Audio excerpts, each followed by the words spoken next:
त्यसको बाउले मारो प्रधानमन्त्रीलाई थाहा छैन अरे त्यस्तो कुकुर पनि प्रधानमन्त्री हुन् त्यत्रो जनतालाई गोली हान्ने न्याय गर्ने घर छ घर बोल्दै बोल्नेले कतिले बोल्दैन कोही ओलीका कोही देउपाका कोही पर्तनेका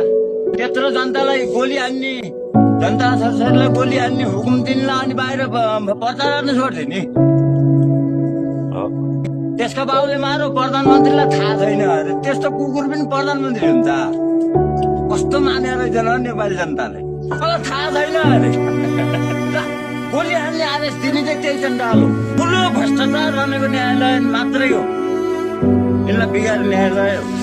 न्याय दिने भने यिनी बिग्रिँदै थिएन न्यायालयमा न्याय छ घर छ न्याय न्यायाधीश एउटा छैन न्यायालयको घर छ न्याय गर्ने घर छ घर बोल्दैन बोल्नेले कतिले बोल्दैन कोही ओलीका कोही देउपाका कोही पर्तनेका